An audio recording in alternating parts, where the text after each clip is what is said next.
অপূর্ব সুন্দর একজন মহামানবের কথা আছে, ইউসুফ আলাইহিস সালাম। আমরা সূরা ইউসুফ পড়তে শিখি নাই এখনো। আমরা সবাই মনে করি সূরা ইউসুফ মানে হচ্ছে ইউসুফ জুলাইখার প্রেম কাহিনী, আমরা এটাই মনে করি। সূরা ইউসুফকে আল্লাহ পাক সবচেয়ে শ্রেষ্ঠ উপন্যাস বলেছেন, আহসানুল কসাস। একটু গভীরভাবে পড়ে দেখবেন অর্থগুলো। এটা ইউসুফ জুলাইখার প্রেম কাহিনী নয়, এটা ইউসুফ আলাইহিস সালামের সাথে তার বাবার মহব্বতের কাহিনী। এটা পিতা আর সন্তানের মহব্বতের কাহিনী। এত মহব্বত যে সন্তান 20 বছর আগে হারিয়ে গেছে, যে সন্তান কূপ থেকে রাজপ্রাসাদে, রাজপ্রাসাদ থেকে জেলখানায়, জেলখানা থেকে আবার মিশরের গভর্নমেন্ট মানে পলিটিক্যাল পাওয়ার এসেছেন। বাবা কিন্তু এটা জানেন না, কিন্তু সন্তান যখন একটা জামা পাঠিয়ে দিচ্ছে, জামা, এই কমিজটা নিয়ে যাও আমার বাবার চোখে দিও, বাবা দৃষ্টি ফিরে পাবে। ওই কমিজ নিয়ে যখন কিছু মানুষ আসছে তার বাসার সামনে, তিনি বলছেন ইন্নী লাআজিদু রিহা ইউসুফ, আমি আল্লাহর কসম ইউসুফের গন্ধ পাচ্ছি। এটা মারা বুঝতে পারবেন, সন্তানের গন্ধ পাওয়া যায়। বাবারা বুঝবো, সন্তান মায়েদের আমাদের ছেলে মেয়েদের গন্ধ আমরা বুঝি, এটা আমার ছেলের গন্ধ, এটা মেয়ের গন্ধ। ইউসুফ আলাইহিস সালামের কামিজ আসছে 1200 মাইল দূর থেকে, আরো বেশি বা কম হবে, আর এখানে তার বাবা গন্ধ পাচ্ছেন। মোহাব্বত, এই কথাটা, এই আয়াতটা আসলেই চোখ দিয়ে পানি বের হয়ে যাবে। ইন্নী লাআজিদু রিহা ইউসুফ, আমি ইউসুফের গন্ধ পাচ্ছি। আর মানুষ বলছে আপনি পাগল হয়ে গেছেন, কতদিন আগে ইউসুফ চলে গেল, আপনি ইউসুফের কথা বলতে বলতে বলতে বলতে চোখ বন্ধ করে ফেললেন কাঁদতে কাঁদতে, এখন বলছেন ইউসুফের গন্ধ পাচ্ছেন। সুবহানাল্লাহ। তো সূরা ইউসুফ পিতা আর সন্তানের প্রেম কাহিনী, মহব্বতের কাহিনী, ট্র্যাজেডি লাইফের।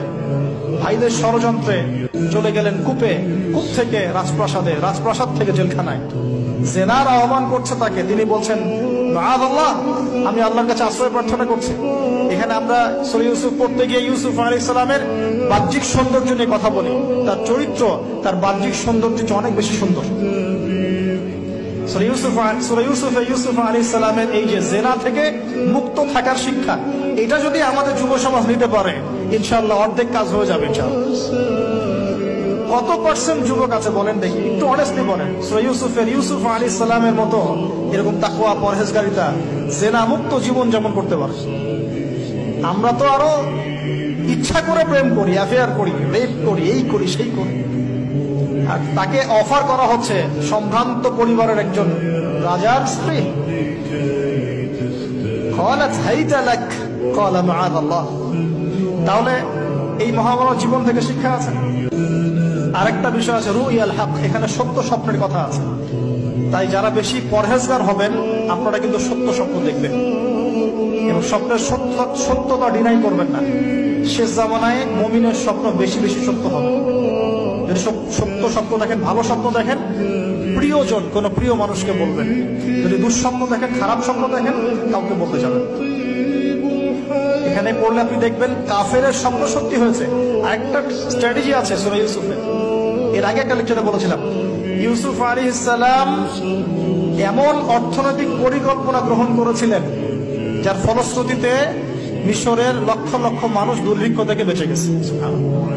মানে এখনকার আমাদের পারিবারিক ক্ষেত্রেই হোক, সোশ্যাল বা ওয়ার্ল্ড অ্যাফেয়ার্সই হোক, ওই ইকোনমিক পলিসি যদি লঞ্চ করা যায়, ইনশাআল্লাহ তাআলা দেখবেন জনগণ না খেয়ে মরবে না।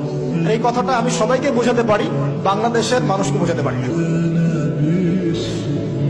কারণ ইউসুফ আলাইহিস সালাম এখানে 7 বছর মেয়াদি একটা পরিকল্পনা নিয়েছেন। অপচয় করো না, যতটুকুতে কাজ হয়ে যায় এতটুকু ব্যবহার করো, বাকিটা সেভ করো। দুর্ভিক্ষ সামনে আসছে, তখন ইনশাআল্লাহ বেঁচে যাবে তখন। তাহলে সূরা ইউসুফ থেকে আমরা শিখলাম কি? রুইয়াল হক, সত্য স্বপ্ন, ক্যারেক্টার। আমরা শিখলাম এখানে চরিত্র পবিত্র রাখার ব্যাপার, শিখলাম পারিবারিক বাবা সন্তানের মহব্বত। এক্সট্রাঅর্ডিনারি মুসলিম হতে হলে এগুলো দরকার আছে।